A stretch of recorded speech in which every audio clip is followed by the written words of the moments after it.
सभी को very very good evening. आज हम लोग की क्लास बहुत ही इम्पोर्टेंट है और ऐसी क्लास जो आपको बहुत हेल्प करेगी डिफरेंट टाइप्स के क्वेश्चंस करने में।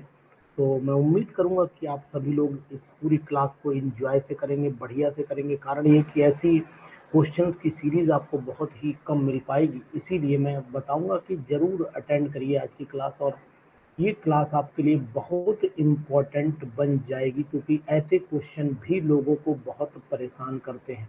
ऐसे क्वेश्चन भी लोगों को बहुत परेशान करते हैं, तो ये क्वेश्चन दोबारा परेशान न करें, इसीलिए हम आपके सामने ये सब कुछ डिटेल लेकर के आए हैं।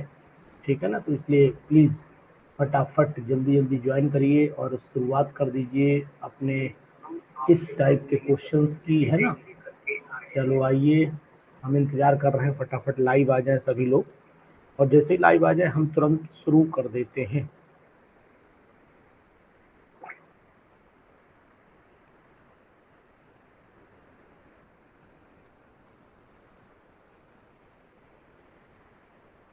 आप लोग लाइव आ चुके हैं, फटाफट लाइव आइए, जल्दी से शुरुआत करें। बढ़िया क्वेश्चंस हैं, बहुत अच्छे क्वेश्चन हैं। आपकी पूरी मनोकामना आज पूरी कर दूंगा, इसलिए इन क्वेश्चंस पर फोकस करिए आज। चलिए, आ गए हैं लोग बहुत सारे, अपने रिप्लाई दीजिएगा। वॉइस इज क्लियर और not? My voice is clear और नॉट? जी बताइए, हमारी आवाज़ एकदम क्लियर है? सीमा,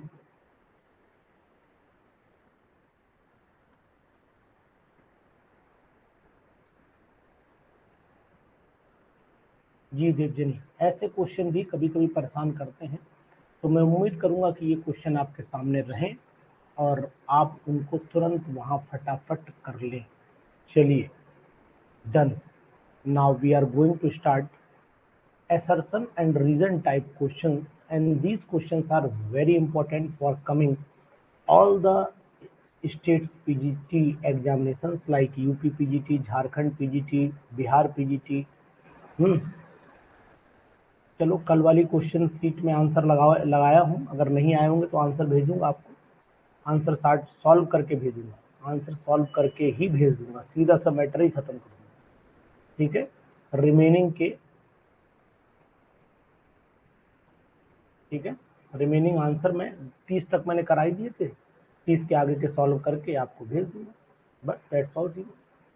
तो फ्लास्क ऑफ केमिस्ट्री में जो असर्शन और रीजन लगा हुआ है, it is one of the most important. चलिए, अब शुरुआत कर लेते हैं हम लोग। सबसे पहले क्वेश्चन नंबर, पहले तो ये पढ़ लीजिए मैंने लिखा क्या है। इन ईच ऑफ द, पढ़िए जरा ध्यान से, और क्योंकि जवाब आपको इसी के अकॉर्डिंग देना है, इसी के अकॉर्डिंग देना है। बाद में ये मत कहना सर मैं देख नहीं पाई थी या मैं देख नहीं पाया था। ठीक है? सबसे पहला है, in each of the following, in each of the following question a statement of assertion is given and corresponding statement of reason R is given just below। अब option A B C D E है, option आपको 4-5 मिल रहे हैं। Option पांचों में, अनमोल आपसे मुझे phone पर बात करनी है, तो अनमोल प्लीज़ मुझे इसके बाद जो है जैसे ही क्लास ख़त्म हो तो कॉल करिएगा। In each of the following questions में क्या है, 5 ऑप्शन दिए हैं। अगर दोनों ऑप्शन सही है, मतलब ए और आर दोनों सही है, ठीक है, बोथ आर ट्रू और आर करेक्ट है, तो आप ए ऑप्शन को टिक करेंगे। अगर दोनों सही है लेकिन आर का मतलब रीजन जो है गलत है, एक्सप्लेनेशन ठीक नहीं है, तो बी हो जाएगा। और अगर दोनों, ए सही है आर गलत है, तो सी हो जाएगा। दोनों गलत है तो डी हो जाएगा, और ए गलत है और आर सही है तो ई हो जाएगा। इस बात को ध्यान दीजिएगा, इस बात को ध्यान दीजिए। ठीक है ना? वॉइस नहीं आ रही है अनमोल? ऐसा नहीं होगा, ऐसा नहीं है, बाकी लोगों को तो वॉइस आ रही है। जी बताइए। अपना पहले माइक लगाया करिए आप लोग, डायरेक्ट मोबाइल पे नहीं, थोड़ा सा ईयरफोन का यूज़ किया करिए, ईयरफोन का यूज़ किया करिए। देखिए सीमा वॉइस आ रही है, सीमा बोले, सीमा वॉइस आ रही है?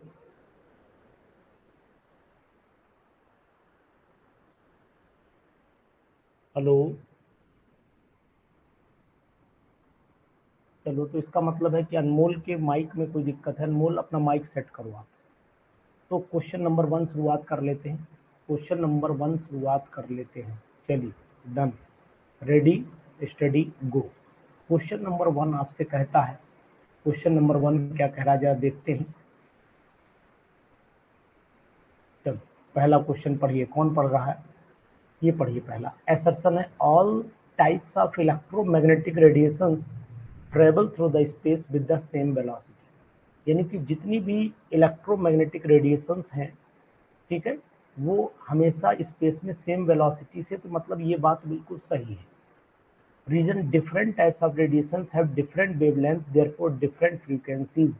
मतलब ए भी सही है और आर भी सही है, मतलब रीजन भी सही है और सर्कम भी सही है, उसका एक्सप्लेनेशन भी सही है। जी बताइए आंसर क्या आएगा? आंसर बोले फर्स्ट का।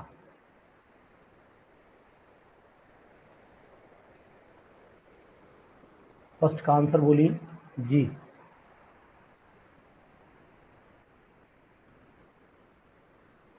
ए ऑप्शन होगा। ठीक है प्रीति, वेरी गुड, नाइस। चलो, ए ऑप्शन होगा। ठीक, समझ गया रेनू, देवजनू। ए फॉल्स आर ट्रू ऐसा नहीं है, दोनों चीजें सही है भाई। क्योंकि अगर हम वेलोसिटी को देखते हैं तो वेलोसिटी फ्रीक्वेंसी में रिलेशन चेक कर लीजिए, हर जगह सेम ही आता है।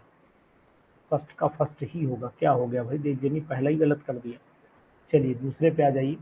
सेकंड वाला क्वेश्चन क्या कह रहा है, फटाफट देखिए। यहाँ पर आंसर की जरूरत नहीं पड़ेगी, ये आज में कोई दिक्कत नहीं है। सेकंड क्वेश्चन कह रहा है कि the frequency of emitted radiation depends upon the difference in energy of two orbits. The frequency of emitted radiations depends upon the difference in energy of two orbit। तो ऐसा तो है नहीं शायद, मतलब ऐसा है, तो इसका मतलब है कि ए जो है वो सही है, ए सही है।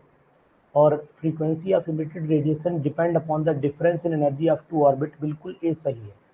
The intensity of spectral line, लेकिन spectral line decreases with increase in value of N, R भी सही है, लेकिन पहले का एक्सप्लेनेशन आर नहीं है, तो मतलब ये बी होना चाहिए। चेक कर लीजिए, ये बी होना चाहिए भाई। अगर आप सेकंड वाले पे देखते हो तो आपको फार्मूला पता होना चाहिए। ग्रेटर, जो greater is the energy difference होता है, ठीक है, ऑर्बिट में, तो greater will be the frequency ना, greater will be the frequency. तो इंटेंसिटी घटेगी तो वैल्यू एन की बढ़ेगी, ये होना चाहिए। तो इसका लाइन स्पेक्ट्रम से तो कोई मतलब एक्सप्लेनेशन आया नहीं, बी ही एग्जैक्ट आंसर होगा। फिर से आप बात को समझो, अगर दोनों सही है और रीजन भी सही है तो ए आंसर बोलोगे, दोनों सही है लेकिन रीजन गलत है तो बी आंसर बोलोगे। और अगर मान लीजिए दोनों, ए सही है और आर गलत है, तो सी आंसर बोलोगे। और अगर दोनों ही गलत है तो डी बोलोगे। और ए गलत है और आर सही है तो पहले कहीं लिख लो चाहे तो, अगर ए गलत है और आर सही है तो फिर ई आंसर बोलोगे। ठीक है, लिख लो कहीं पर। क्वेश्चन नंबर 3 पे आ जाओ। 3 क्या कह रहा है? 3 कह रहा है कि the mass number of an element is always equal to the atomic mass of element. नहीं, गलत, रॉन्ग है ये गलत हो गया। Reason, total number of protons and neutrons is always same for all the items in element. ये भी गलत हो गया, दोनों ही गलत हो गए। इसका मतलब है थर्ड वाले का जो ऑप्शन आना चाहिए वो कौन सा आएगा? थर्ड वाले का ऑप्शन बोलो।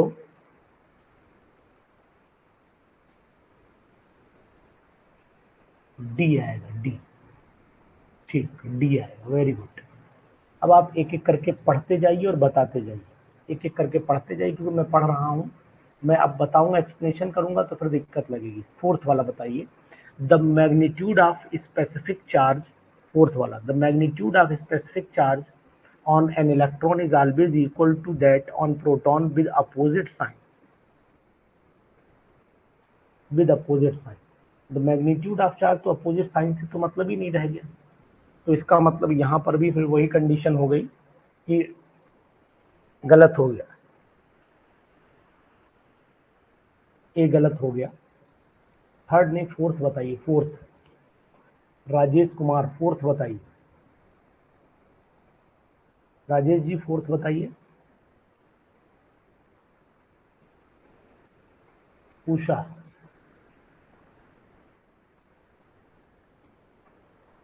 उषा बताइए। प्रीति,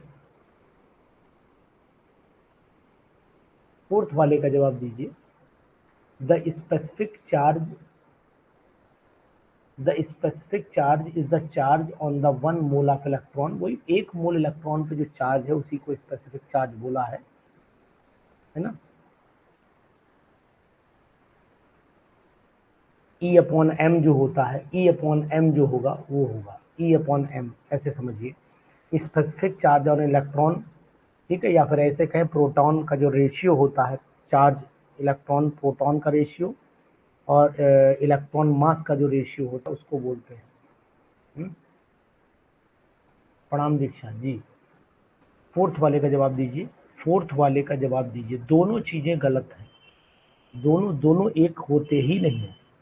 यानी the magnitude of specific charge on electron is always equal to that of proton with opposite sign. देखो दिखाऊं, ई अपॉन एम की जो वैल्यू होती है, इलेक्ट्रॉन मास रेशियो जो होता है वो 1.76 इंटू 10⁻⁸ होता है, जबकि इलेक्ट्रॉन प्रोटॉन जो रेशियो होता है वो 9.5 इंटू 10⁻⁴ होता है।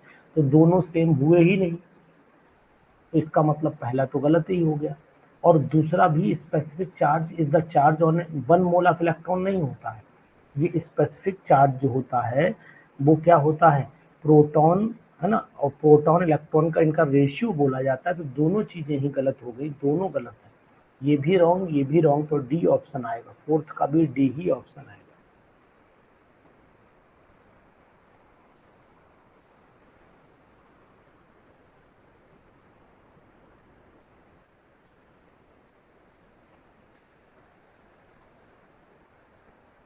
चलिए इसके बाद आ जा लेते हैं, नेक्स्ट क्वेश्चन पर आ जाते हैं। फिफ्थ वाला बताएंगे देवजनी, बताओ फिफ्थ वाला क्वेश्चन। फिफ्थ वाला क्वेश्चन देवजनी के नाम है। ये is less stable as compare to this compound. ये कम स्टेबल है, ये ज्यादा स्टेबल है, बताओ फिफ्थ वाला बोलो। फिफ्थ वाला बोलिए, एक कम स्टेबल है, एक ज्यादा स्टेबल है।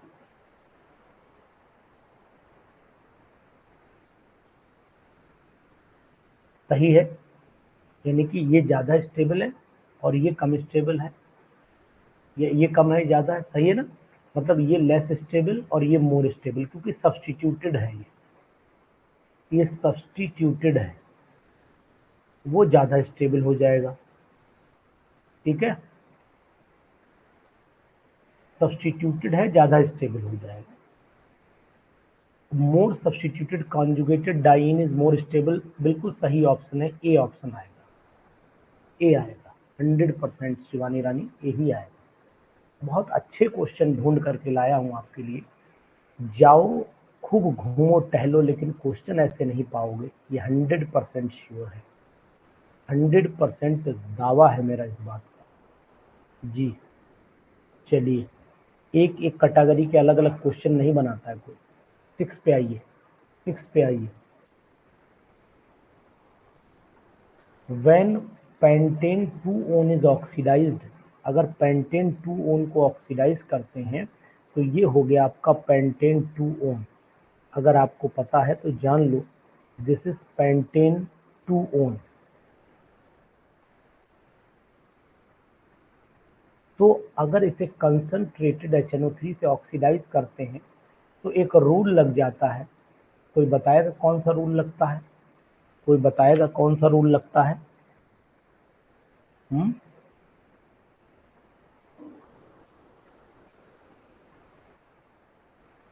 पोपोव्स रूल, वेरी गुड। और पोपोव्स रूल ये कहता है कि CO group remains with the less number of carbon atom, उसी के साथ में रहेगा। तो यानी कि यहाँ प्रोडक्ट बनेगा CH3CO OH बनेगा, और साथ में बनेगा आपका CH3CH2 और COOH। ठीक है, एक ये प्रोडक्ट बनेगा। तो इसका मतलब ये हुआ कि यहाँ पर ये मेजर ये माइनर हो गया। तो अब हम लोग इसका रीजन देख लेते हैं कि रीजन आखिरकार क्या दिया हुआ है। ठीक है, समझ लिया पूरा, हमने समझा दिया आपको। अब रीजन देख लेते हैं क्या दिया हुआ है। रीजन दिया है during oxidation of the unsymmetrical ketones under drastic condition. ये लिखा है अंडर ड्रास्टिक कंडीशन, लिखा है अंडर UNDER अंडर, ठीक है, ड्रास्टिक कंडीशंस, ठीक है, अंडर ड्रास्टिक कंडीशंस लिखा है। और इधर क्या लिखा हुआ ये भी आपको बता दे रहा हूँ, कहीं आप डाउट में आ जाओ कि बोले सर इसमें हमें दिख ही नहीं रहा है। यहाँ पढ़ लेते पूरा। द क्लीवेज टेक्स प्लेस, है ना, the cleavage takes place in such a way, in such a way, चलिए ठीक, that carbonyl group is retained by bigger, है ना, और आगे क्या होगा, एल्काइल ग्रुप लिखा हुआ, एल्काइल ग्रुप। चलिए अब बताइए। अब यहाँ पर आपको जानकारी ये दे देता हूँ कि ड्यूरिंग ऑक्सीडेशन यानी कि सी जो ये मतलब ये वाला पार्ट जो है गलत हो जाएगा, सी आंसर आपका दे देने बिल्कुल सही है। तो कहने का तात्पर्य ये है कि इसमें एक सही है और एक गलत है, यानी कि ए सही है और आर जो है वो गलत हो गया। During oxidation of unsymmetrical ketones under drastic condition the cleavage takes place in such a way that carbonyl group is retained with bigger नहीं होता है, ये लेसर होना चाहिए था, तो रॉन्ग हो गया नहीं। तो ए जो है वो राइट है, ए जो है वो ट्रू है, आर जो है वो फॉल्स है। तो मतलब ये ऑप्शन हमारा सी वाला सही आएगा पंकज, सी वाला ऑप्शन हमारा सही आना चाहिए। बिल्कुल, किस अच्छे क्वेश्चंस लाया हूँ पंकज। एकदम कलेक्शन ऐसे क्वेश्चन का करना बड़ा मुश्किल काम होता है। तो आपको जानकारी दे दूं कि ऐसे क्वेश्चंस आपको बीच बीच में तो मिल सकते हैं, इकट्ठे लाना ऐसे question, that is typical job, ठीक है।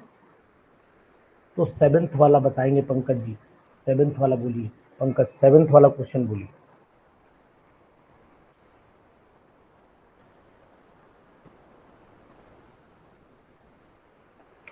Orthonitrophenol has higher boiling point than paranitrophenol, गलत है।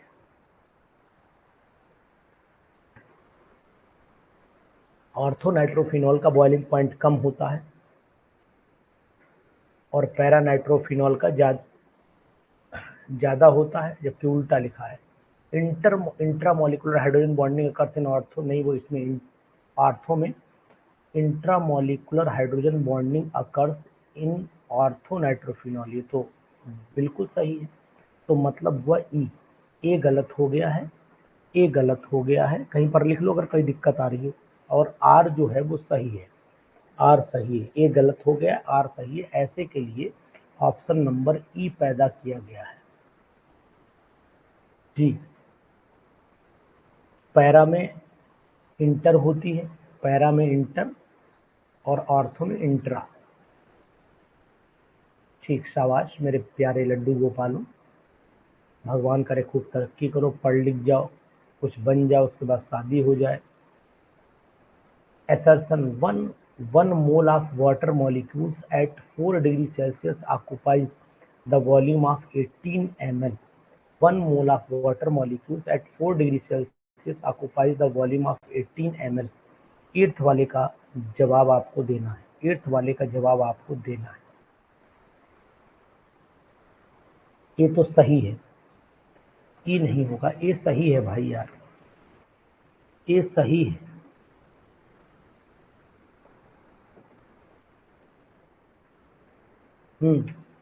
ये सही है और आर जो है वो गड़बड़ लग रहा है, मतलब एक्सप्लेनेशन गड़बड़ लग रहा है। आर भी सही है, मतलब एक्सप्लेनेशन ठीक नहीं। ये सही है, ये ट्रू है और ये भी ट्रू है। वाटर कंटेन्स H2 मॉलिक्यूल, ऐसे ये भी सही है, लेकिन एक्सप्लेनेशन गलत है, एक्सप्लेनेशन रॉन्ग है, ये इसका एक्सप्लेनेशन नहीं है। तो यानी बी ऑप्शन आएगा, बी ऑप्शन आना चाहिए। चेक कर लो, मतलब A is right, B is also right, but R is not the correct explanation of A, ठीक है।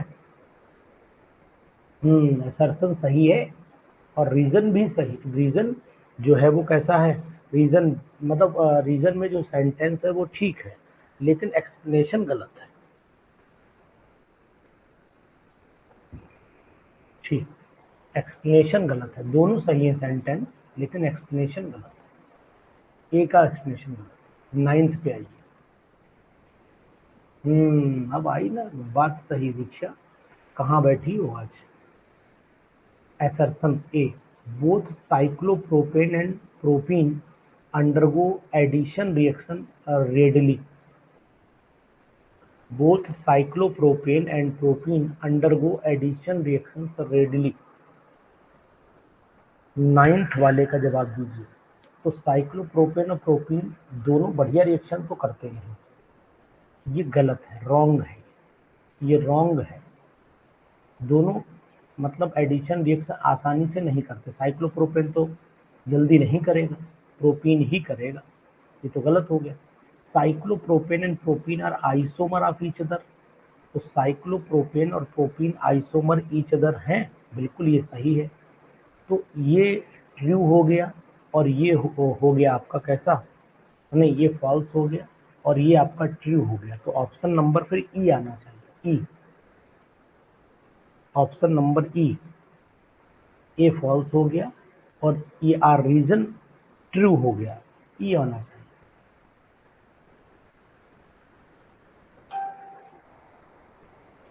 यानी ई ऑप्शन आएगा, ई।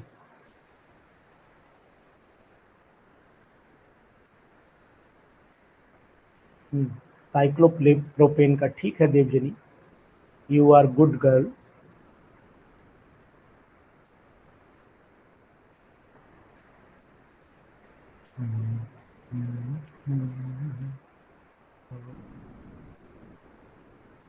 चलो भाई 10th पे आ जाइए, 10th पे आ जाइए। हम गहन विचारों में खोए टाइट्रेशन कर रहे थे, इतने में लगा एक सज्जन आ रहे थे। हमने पीछे पलट कर देखा तो प्रभु कृष्ण आ रहे थे, एक हाथ में ब्यूरेट दूसरे हाथ में फ्लास्क ला रहे थे। क्यों भाई? देखो assertion A, a solution of the bromine in carbon tetrachloride is decolorized on bubbling acetylene through it। तो 10th वाले को अगर मैं देखता हूं तो मुझे ऐसा महसूस होता है 10th वाले का कि a a solution of bromine carbon tetrachloride decolourise करता है, 100% करता है, सही है। Bromine is expelled from the solution as gas by acetylene gas. मतलब 10th वाले को अगर आप ध्यान से देखो तो ये रीजन सही नहीं होता, रीजन गलत गलत हो गया भाई, रीजन गलत हो गया। ये सही है, ब्रोमीन इज एक्सपेल्ड आउट कहाँ हो गया? सही से देखो प्रीति, सही से देखो बेटा, गलत का बता रही हो। ए तो बिल्कुल सही है और बी बिल्कुल गलत है। तो 10th का ऑप्शन क्या आना चाहिए? 10th का ऑप्शन तो फिर मेरे हिसाब से सी आना चाहिए, बिल्कुल। मैं ही सब बता रहा हूँ, आप तो कुछ बता ही नहीं रहे। मैं ही सब कुछ बता रहा हूँ, आप तो कुछ बता ही नहीं रहे। ऐसा करो, माइक ऑन करो और हमसे बातें करो, माइक ऑन करो, हमसे बातें करो। चलो 11 बताओ, एसर्सन। इसका ऑप्शन नहीं समझ में आ रहा, मतलब दीक्षा ऑप्शन क्यों नहीं समझ में आ रहा बताओ? माइक ऑन कर लिया करो, दिक्कत लगे बात करो।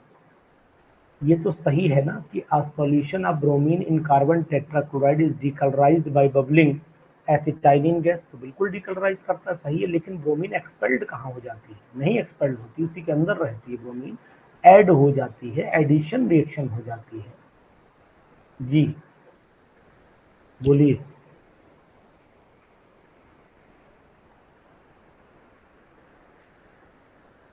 चश्मा आज पता नहीं कुछ गड़बड़ कर रहा है, दिख नहीं रहा है।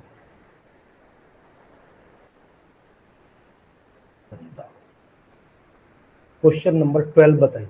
11 सॉरी, पहले 11 बताइए फिर 12 की बात होगी। Question number 11, iodine dissolve more appreciably in potassium iodide solution as compare to pure water. तो इसका मतलब 11वां बिल्कुल भी मुझे 100% सही लग रहा है, मतलब ये सेंटेंस ट्रू है, ये ट्रू है।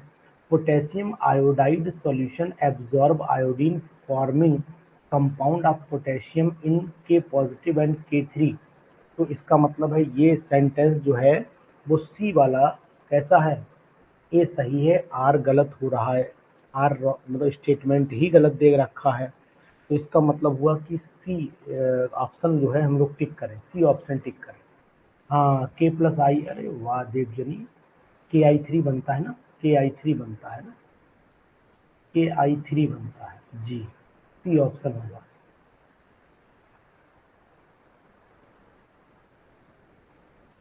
KI3 ऐसे बनता है, मतलब K पॉजिटिव और I3 नेगेटिव, ऐसे बनता है ना।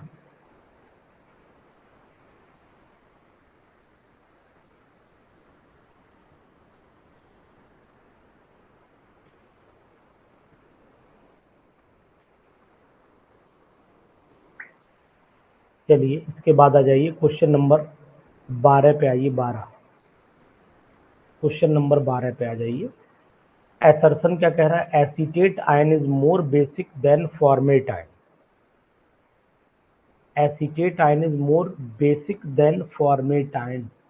तो मुझे लग रहा है कि 12वां बिल्कुल सही है, ये सेंटेंस सही है, क्योंकि एसीटेट आयन अगर आप लिखोगे CH3COO नेगेटिव है ना, तो ये मोर बेसिक तो होगा ही क्योंकि इसमें प्लस आई ग्रुप लगा है, और फॉर्मेट आयन में HCOO नेगेटिव इसमें लगा ही नहीं है, तो ये तो मोर बेसिक हो गया, बिल्कुल सही है। और प्लस आई इफेक्ट वो तो लिखा ही है, मतलब सिंपल सा ए हम लोग यहाँ पर टिक कर लेंगे। ठीक है, बी ही इसमें, ए ही ऑप्शन आएगा, बी नहीं आएगा। चलिए 13 पे आ जाइए।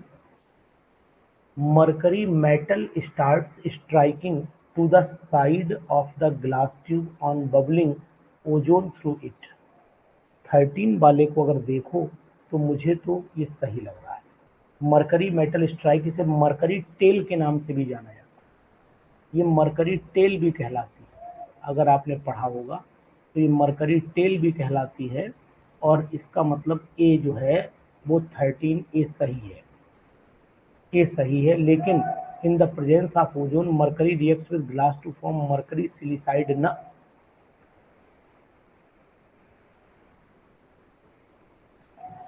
मरकरी सिलिसाइड कहाँ बनाता है, 13 वाले को देखो,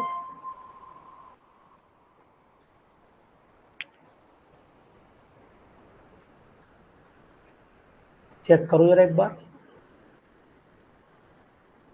इन the presence of ozone mercury metal strike start sticking to the slide of the glass tube on the bubbling, reaction नहीं करता है, रिएक्शन नहीं करता है। एक बार देख करके बताओ मुझे 13 पर, मुझे भरोसा नहीं 13 वाले का, जवाब गड़बड़ लग रहा है मुझे।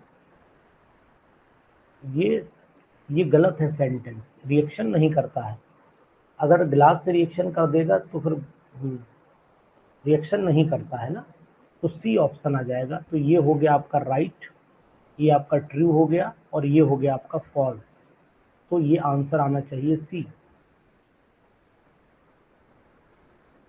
कहाँ से देखे नहीं, मैं मतलब बता रहा हूँ आइडिया आपको, कहाँ से देखोगे तो कहीं से नहीं, आपको पता होना चाहिए। ओजोन में है mercury tail, mercury tail ozone जब पढ़ते हैं तो वहां पर मरकरी टेल पढ़ाई जाती है।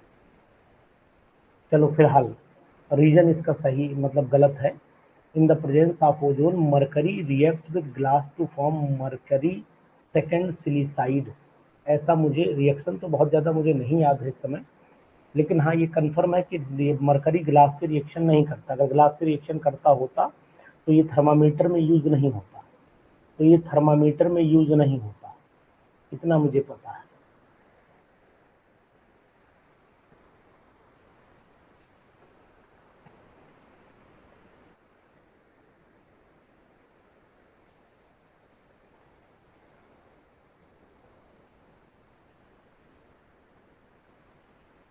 चलिए अब आ जाते हैं क्वेश्चन नंबर नेक्स्ट पर, 14 पर आइए, 14 पर आइए, 14 पर आ जाइए। When CO2 gas is passed through the solution of calcium hydroxide in water, the white precipitate initially formed dissolve। यानी कहने का तात्पर्य ये कि 14 वाले में बिल्कुल सही है, ये सही है। और reason calcium compound are always soluble in basic, तो ऐसा तो नहीं है, ऑलवेज तो नहीं आएगा इसमें, ऑलवेज नहीं आएगा। चलिए 14वां बताइए, 14।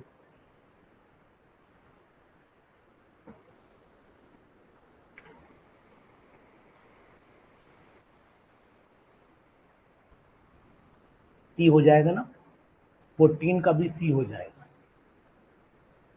जी, 14 का ऑप्शन भी सी ही है।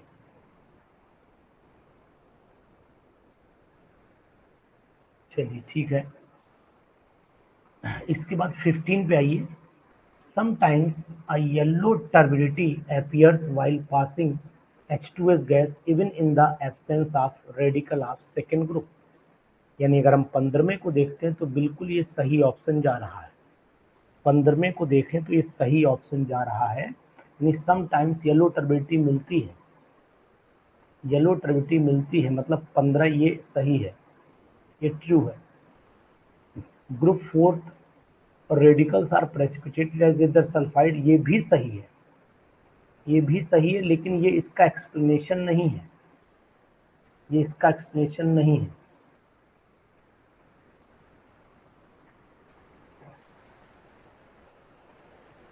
पंद्रह वाले में ये सही है, ये गलत है, लेकिन fourth radicals are precipitated their sulphide, fourth group नहीं, सल्फाइड ये रॉन्ग है, फोर्थ ग्रुप में है ना। बताइए 15 का बताइए, सल्फाइड की फॉर्म में रहते हैं, एक्सप्लेनेशन नहीं है इसका।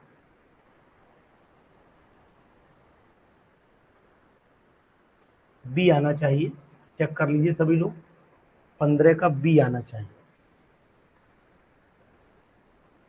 Sometimes a yellow turbidity appears while passing H2S gas even in the absence of radicals of second group।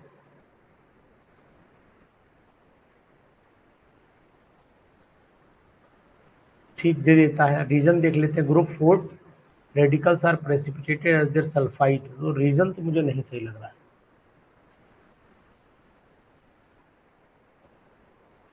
Sanjeev ji, आपको जानकारी शायद होना चाहिए, फोर्थ ग्रुप का जो रेडिकल होगा, अगर आपको थोड़ा सा याद है, समटाइम्स फोर्थ ग्रुप के रेडिकल जो है येलो प्रेसिपिटेट दे देंगे, फोर्थ ग्रुप के येलो प्रेसिपिटेट दे देंगे, लेकिन दिक्कत ये आ रही है यहाँ पर, ये दिक्कत ये आ रही है कि फोर्थ ग्रुप यानी कि सही फिर आना चाहिए ना, कैडमियम बिल्कुल सही है। बिल्कुल सही कह रहे हैं आप, फोर्थ ग्रुप में देंगे, तो यानी ऑप्शन क्या लगाना चाहिए, ऑप्शन इसमें क्या लगाना चाहिए, थोड़ा सा डाउट है इसमें। एक्सप्लेनेशन तो भी सही लग रहा है, ए लगाना चाहिए ना।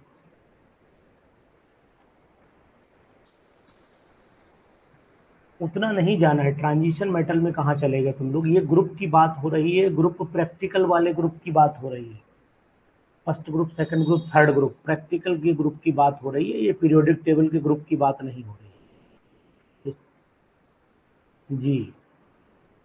ठीक है, कैडमियम सल्फाइड आपने लिखा है, टिन भी लिखा है, आर्सेनिक सल्फाइड देते हैं, और फोर्थ ग्रुप कहाँ होगा, फोर्थ ग्रुप के एलिमेंट तो फिर यही है ना, जिंक है, जिंक कैडमियम ये सब होते हैं, बोले एक बार, तो फिर ए, हाँ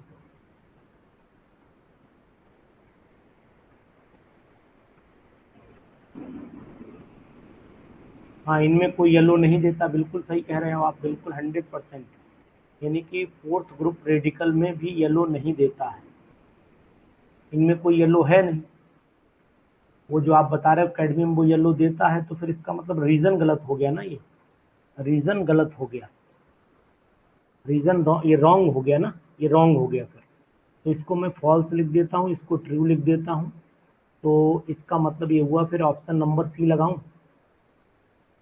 सी। नहीं, आप बिल्कुल सही कह रहे हैं संजीव जी, आपकी बात से मैं सहमत हूँ कि सेकंड ग्रुप, भाई अगर मैं देखता हूँ तो सेकंड ग्रुप में अगर आप जाओ तो लेड भी है, आर्सेनिक भी है, कैडमियम भी है, सेकंड के 2 हिस्से हो जाते हैं ना, सेकंड ए सेकंड बी, यहाँ तक मुझे समझ में आ रहा है। ठीक, ये वाइट होता है, ये मैंगनीज सल्फाइड बफ होता है, आप लिख रहे हो निकल ब्लैक होता है। I am 100% agree with you, no problem. तो मतलब सेंटेंस फिर सी आएगा, तो ऑप्शन फिर मिल गया, सी आएगा। हम आपकी बात से पूर्ण रूप से सहमत हैं, कतई इफ और बट नहीं कर रहे हैं, बिल्कुल 100%। क्योंकि अगर आप नोट करोगे तो फोर्थ ग्रुप के रेडिकल्स प्रेसिपिटेट येलो में होंगे, लेकिन येलो वाले रहते नहीं है। ठीक है, यानी कि सी ऑप्शन आएगा, सी चेक करिए आप।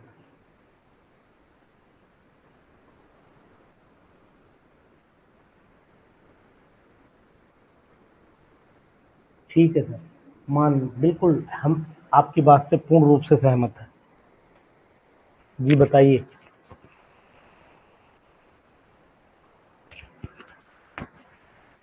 चलें 16 पे आइए। थोड़ा क्वेश्चन ने समय ज़्यादा ले लिया, प्रैक्टिकल बेस्ड क्वेश्चन था, समय ज़्यादा ले लिया, कोई बात नहीं।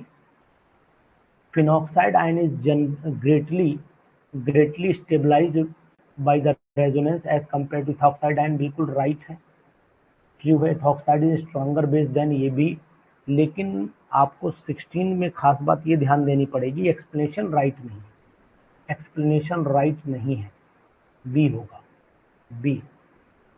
ये दोनों ट्रू है लेकिन एक्सप्लेनेशन रॉन्ग है, इसका एक्सप्लेनेशन रॉन्ग है, बी होगा। ठीक है, चलिए, अच्छा लगा आपसे डिस्कशन करके, कम से कम आज मजा तो आ ही रहा है। चलो ये आ गया प्रैक्टिकल, फिर प्रैक्टिकल बेस आ गया, प्रैक्टिकल बेस क्वेश्चन। चलिए, the gelatinous white the gelatinous white precipitate of aluminum hydroxide dissolve in both inertial as well as concentrated NaOH solution। तो फिर कहने का तात्पर्य मेरा ये हुआ कि इसका मतलब ये बिल्कुल सही है, aluminium hydroxide is strongly ionic as well as covalent, ये रॉन्ग हो गया। तो 17 का जवाब क्या सी आना चाहिए? 17 का जवाब सी आना चाहिए।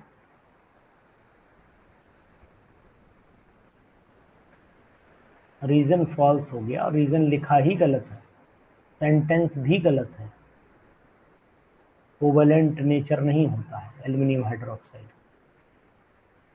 ठीक, 18 पे आइए, 18 पर आइए। कोई बात करना चाह रहा है? कोई बात करना चाह रहा है?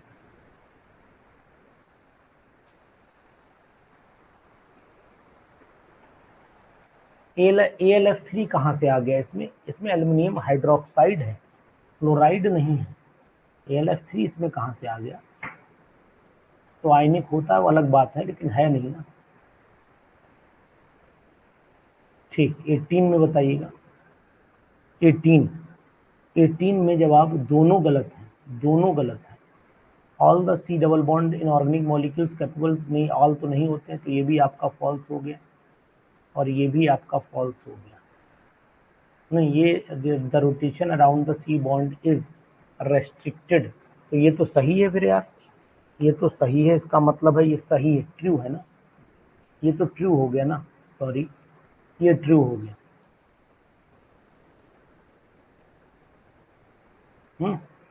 तो फिर ई आ जाएगा ना, ई, ठीक, सही है, ई बिल्कुल एक्यूरेट, अभी डी हो जाता है। चलिए 19th बताइए, 19वां क्वेश्चन बताइए। The methyl कार्बेनाइन is pyramidal in shape like the structure of ammonia molecule. 19th वाले पर जब आप पहुंचते हैं तो 19th वाला बताइए।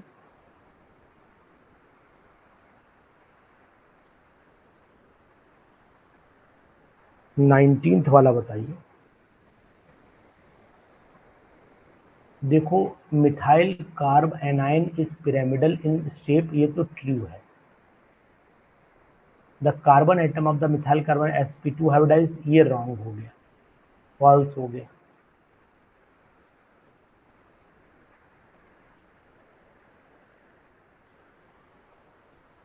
सी आएगा पंकज, सी आएगा, चेक करो एक बार पंकज। मिथाइल कार्बेनाइन जो होता है वो sp3 हाइब्रिडाइज्ड होता है, है ना, और इसका शेप पिरामिडल स्ट्रक्चर होता है। तो मतलब हुआ कि ये तो सही है लेकिन आर गलत हो गया, तो मतलब ये हुआ आर तो सेंटेंस ही गलत हो गया, आर तो सेंटेंस ही गलत हो गया, एक्सप्लेनेशन की तो बात ही छोड़ दीजिए। इतना उल्टा मत देखो देवजनी, तुम उल्टा बहुत देख रही हो आज, आज उल्टा बहुत देख रही हो, पता लगा सब उल्टा ही दिख रहा है। तुम भी देखो,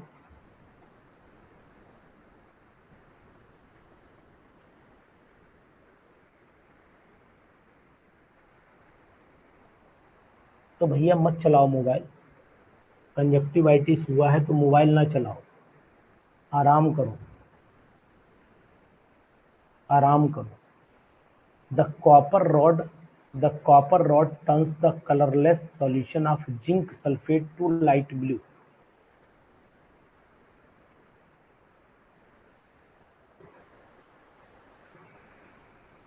बीसवें का जवाब दीजिए। Copper rod turns the colourless solution of zinc sulphate, ये तो गलत है ना, फॉल्स, और ये भी false.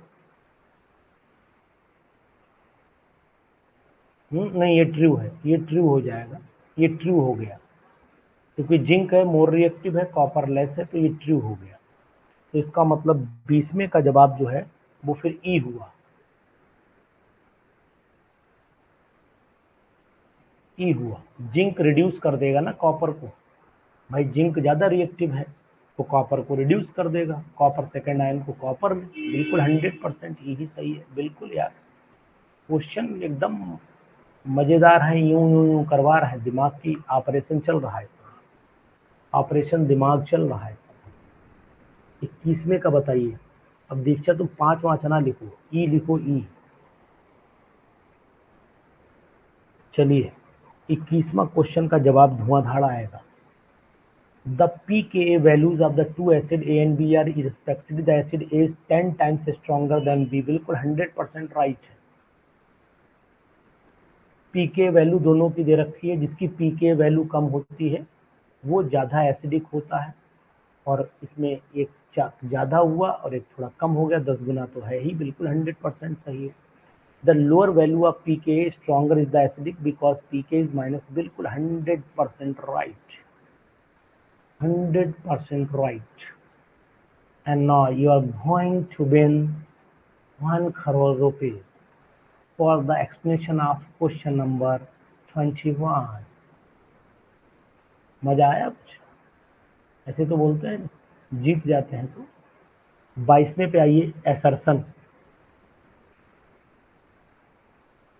Phosphorus pentoxide can be conveniently used to dry ammonia gas. Phosphorus pentoxide can be conveniently used to dry ammonia gas. बिल्कुल मुझे लग रहा है कि एक जो सेंटेंस सही है, ये सेंटेंस सही है, ये गलत है। अच्छा चलो, क्यों नहीं करते बताओ। अच्छा यार ये गलत है, बात बिल्कुल सही है, आप ये गलत है क्योंकि रिएक्शन कर जाता है, बिल्कुल सही कह रही दीजिए। अमोनिया रिएक्शन कर लेता है फास्फोरस पेंटॉक्साइड से, फास्फोरस पेंटॉक्साइड से अमोनिया रिएक्शन कर लेता है। Very good. तो ये हो गया आपका false. Phosphorus pentoxide acidic and ammonia basic, ये हो गया ट्रू, तो हो गया धूम। बिल्कुल सही गुड़िया रानी, जय हो। चलो, nitrate ion is a Brønsted base, बताओ क्या ये सही है?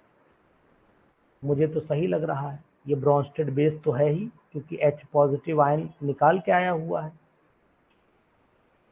ठीक है, Bronsted base is the chemical species which can accept, दोनों सही है, तो 23 का ए होगा,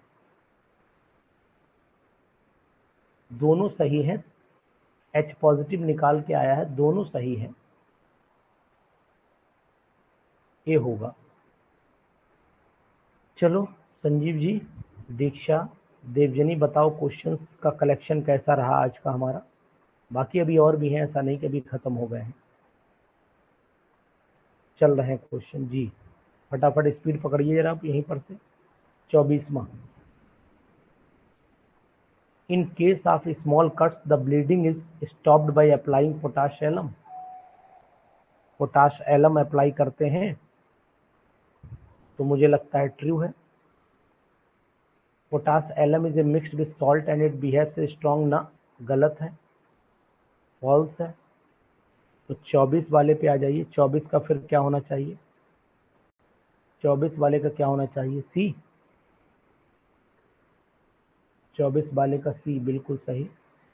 25 पे आइए, question number 25, when phenol is treated with bromine water and second white PPT, बिल्कुल सही है, 100% सही है। When phenol is brominated with metabromo is brominated, गलत है, सी इसका भी होगा।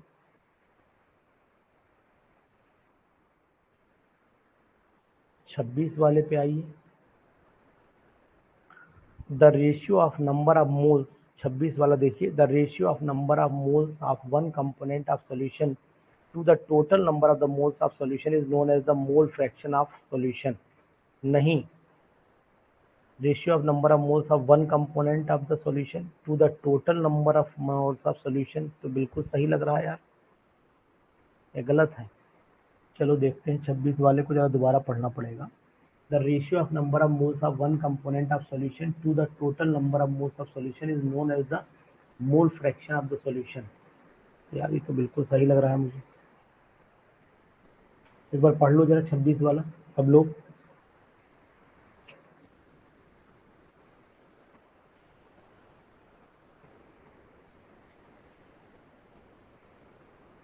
ये तो सही है, ये सही है, रीजन देखो, सम ऑफ द, ये सही है।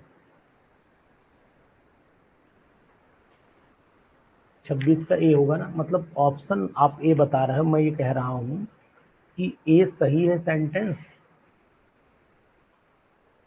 मोल फ्रैक्शन ऑफ द कंपोनेंट होता है, सॉल्यूशन कहाँ होता है? यहाँ कंपोनेंट होना चाहिए ना, सॉल्यूशन नहीं होगा यहाँ पर।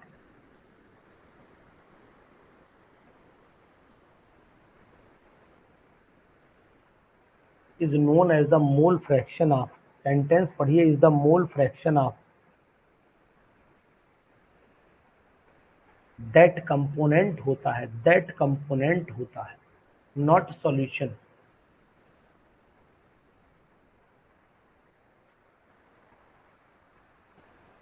सॉल्यूशन नहीं होगा, मतलब ये रॉन्ग हो गया, ये फॉल्स हो गया, ये फॉल्स हो गया। The sum of the mole fraction of the two components by equal to 1, ये ट्रू हो गया, तो मतलब ई ऑप्शन आना चाहिए, ई ऑप्शन आएगा।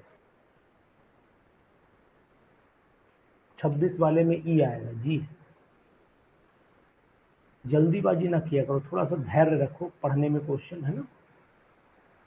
कुछ लोग जल्दीबाजी कर जाते तो उसमें गलत हो जाता, और कोई बात नहीं है।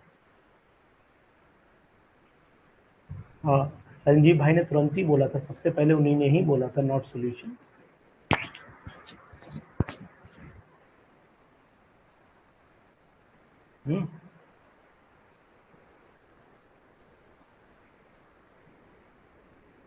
चलिए 27वें पे आइए। 27, when a non-volatile solute is added to the solvent, when a non-volatile solute is added to the solvent to form the solution as a particular temperature, at a particular temperature the vapor pressure of the solvent increases। तो 27 का मतलब तात्पर्य मुझे ऐसा लग रहा है कि ये गलत है। When a non-volatile solute is added to the solvent of to form a solution of a particular at a particular temperature, the vapor pressure of solvent नहीं, यहाँ वेपर प्रेशर सॉल्वेंट का जो है वो क्या हो जाएगा, डिक्रीज कर जाएगा, इंक्रीज नहीं करेगा। तो ये रॉन्ग हो गया, फॉल्स हो गया, ये फॉल्स हो गया, है ना। और ये क्या है, some molecules of the solute will replace the molecules of solvent from the surface, therefore the tendency of escaping, ये ट्रू है, ये ट्रू है। तो 27वें का जवाब जो है क्या होना चाहिए, ये ट्रू है, नहीं ये भी फॉल्स ही है। एस्केपिंग ऑफ द सॉल्वेंट, ये भी फॉल्स है, नहीं नहीं सर ये भी संजीव भाई ये भी फॉल्स है, पढ़िए। Some molecules of the solute will replace नहीं होगा, रिप्लेस नहीं होगा।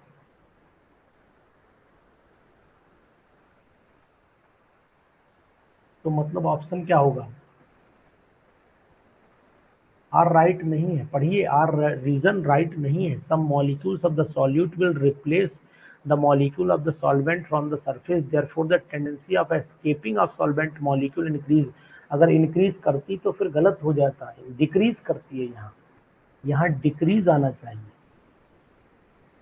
डिक्रीज, तो ये भी गलत हो गया ना, तो फिर इसका मतलब ऑप्शन डी जाएगा।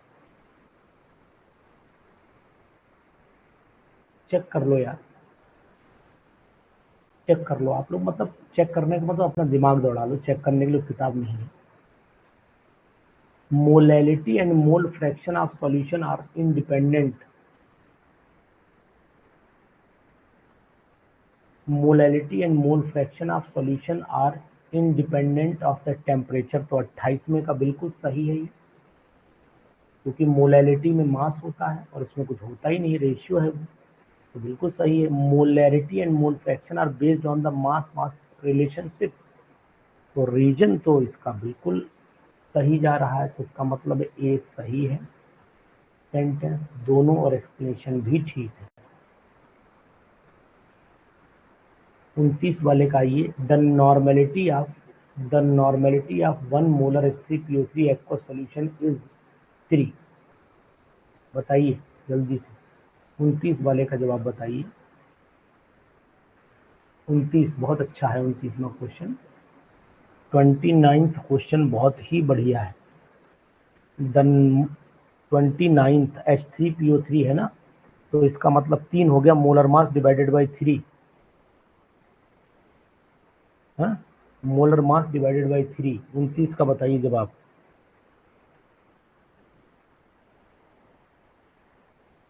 Reason the molar mass of orthophosphoric acid 3 times equivalent mass. बिल्कुल सही है, ये भी ठीक है।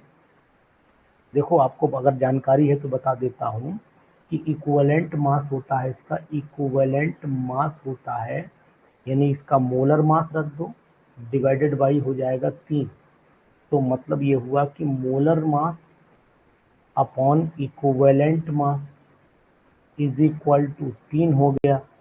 तो इसका मतलब 1 मोलर इज इक्वल टू हो जाएगा 3 नॉर्मल। तो दोनों सही है, मतलब इसका आंसर ए आना चाहिए, ए आना चाहिए। बताओ भैया, बताइए, आंसर ए आना चाहिए। देखिए बाकी लोग भी देखिए, हमारे जो विद्वान साथी हैं वो भी देखें। रंजीत जी बताएं, बिल्कुल सही है गलत बता रहा हूँ? पंकज बोलिए।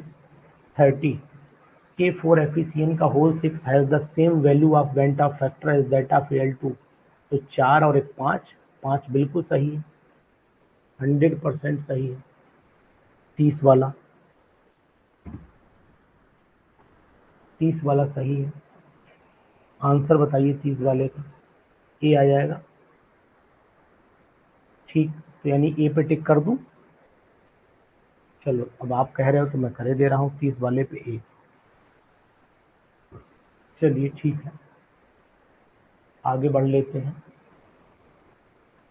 White phosphorus react with NaOH to give the phosphine and NaHPO2. The reason is known as disproportionation reaction।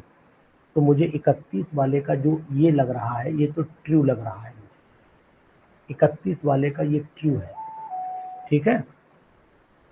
अब आर पढ़ लेते हैं। Dissociation of PH three and NaCH2 takes place in after. ये गलत है, ये गलत है। तो मतलब आंसर क्या लगाऊं? सी लगाऊं? 31st का सी लगा दूं?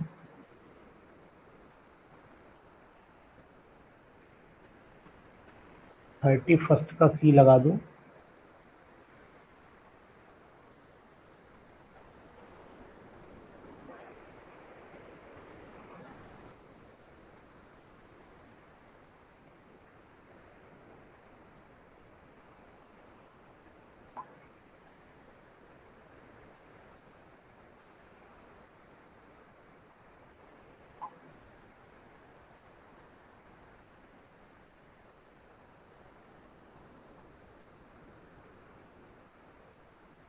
बोलिए। 32 का जवाब आप ए दे रहे हैं। 32 का जवाब सभी लोग ए दे रहे हैं। चलो देख लेते हैं। When alkyl halide is treated with ethanolic solution of calcium, the major product is alkyl cyanide. Whereas the alkyl halide is treated with AgCN, the major product is isocyanide. बिल्कुल सही है, ये ट्रू है, ये ट्रू है। The CN is ambidentate, ये नहीं, ये रीजन गलत है भैया। रीजन तो गलत है ना, सेंटेंस तो सही है, रीजन गलत है। 32 का आंसर बी आएगा, 32 का आंसर बी आएगा। यानी ये ट्रू है लेकिन एक्सप्लेनेशन रॉन्ग है, एक्सप्लेनेशन रॉन्ग है।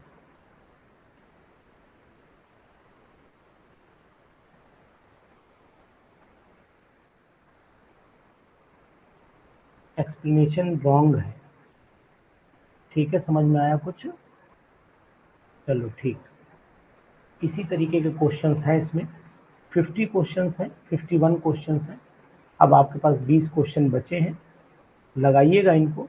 5 और कराए दे रहा हूँ।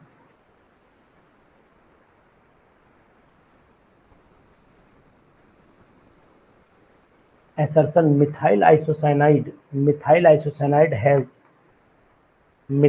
isocyanide has comparatively lower boiling point than methyl cyanide. Methyl isocyanide has comparatively lower boiling point than the methyl cyanide. तो 33 में ये बिल्कुल सही है, 100% सही है। Isocyanide are relatively less polar होते हैं, बिल्कुल ये भी सही है, एक्सप्लेनेशन भी ठीक है। तो दोनों बातें सही है, मतलब ए ऑप्शन आना चाहिए।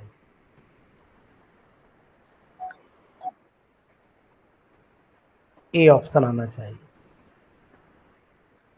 ठीक है, चलिए ठीक, बिल्कुल एग्जैक्ट। अब आ जाइए 34 पर। 34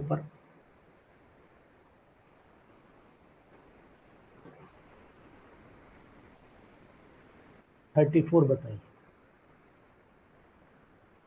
nitro ethane and ethyl, nitro ethane and ethyl, आगे पढ़िए। Nitro ethane and ethyl nitrite are two different names of the same compound. बिल्कुल सही है। ये तो क्या गलत क्या है इसमें?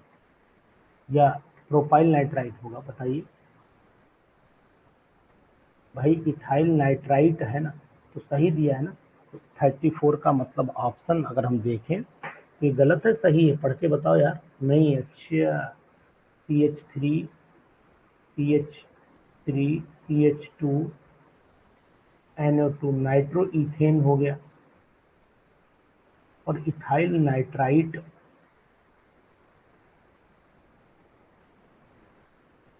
Are two different names of the same compound. तो ये तो फिर ट्रू हो गया ना, ये फॉल्स हो गया। सही से देखो, जल्दीबाजी ना करो। पता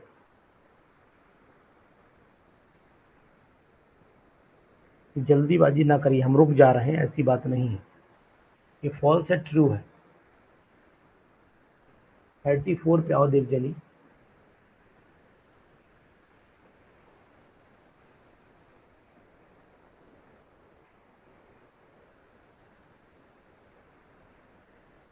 गलत है। गलत है, देखो अब मैं बताता हूँ आपको, समझो। नाइट्रो इथेन का मतलब होता है C2H5NO2, this is nitro ethane. और इथाइल नाइट्राइट होता है C2H5O single bond and double bond O। ये होता है, आपने हेलो एल्केन हेलो एरीन पढ़ाया था, मैंने हेलो एल्केन हेलो एरीन में पढ़ाया था। ये नाइट्राइट है, मतलब ये फॉल्स हो गया।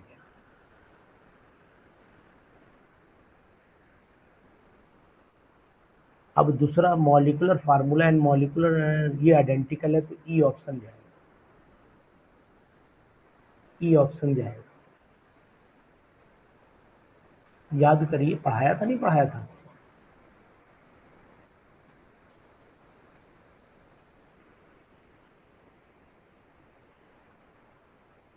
चलिए 35 बताइए। In an electrochemical cell anode constitute negative terminal and cathode positive terminal. बिल्कुल 100% ये पॉइंट राइट है।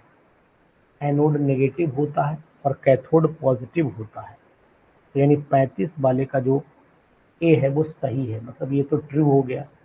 Due to the oxidation process occurring to anode और द सोर्स ऑफ इलेक्ट्रॉन, ठीक है, and to reduction occurs cathode, ठीक है, बिल्कुल ये भी सही, एक्सप्लेनेशन भी ठीक है, ए होगा, ए होगा। चलो 36वां देखो। An electrolytic cell the anode is positive, बिल्कुल ठीक। In electrolytic cell electrons are supplied by the external source, मतलब ये भी ठीक है। तो 36 वाले का अगर जवाब देखोगे तो ये बताओ एक्सटर्नल सोर्स से दिए जाते हैं इलेक्ट्रॉन, लेकिन एक्सप्लेनेशन रॉन्ग हो गया, तो बी आएगा, बी। एक्सप्लेनेशन रॉन्ग है ना, एक्सप्लेनेशन रॉन्ग है।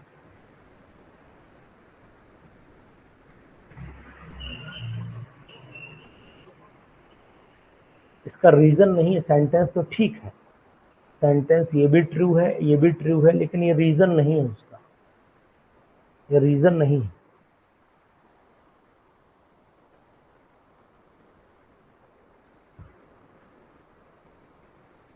चलिए 37 पे आ जाइए।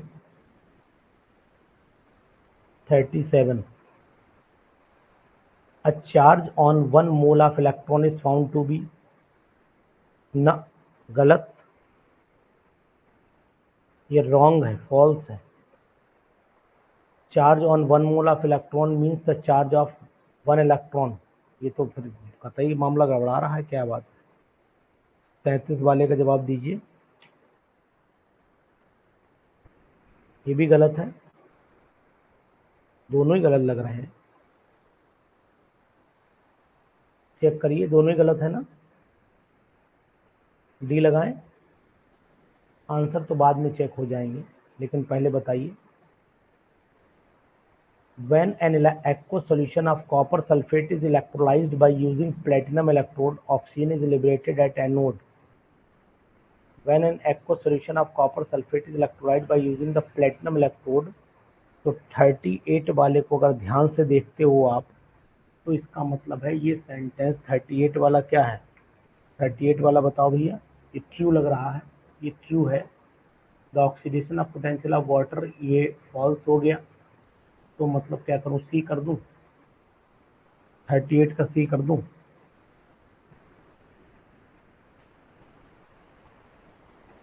ये सही है और आर फॉल्स है।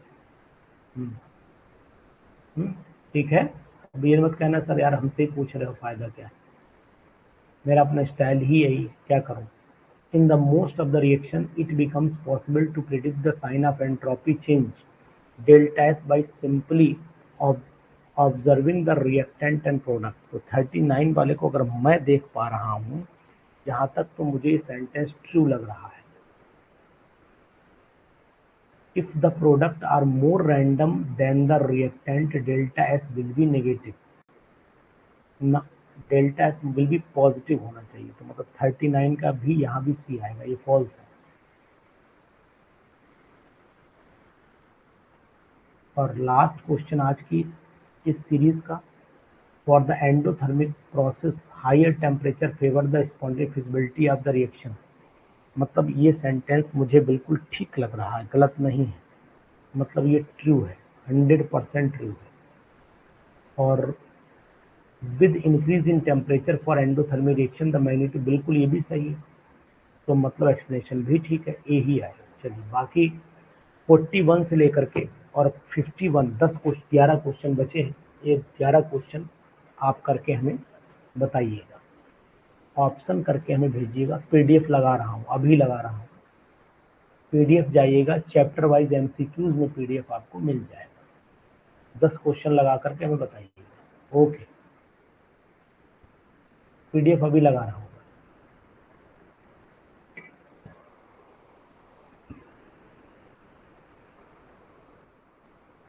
Okay, good night to all of you. शुभ रात्रि।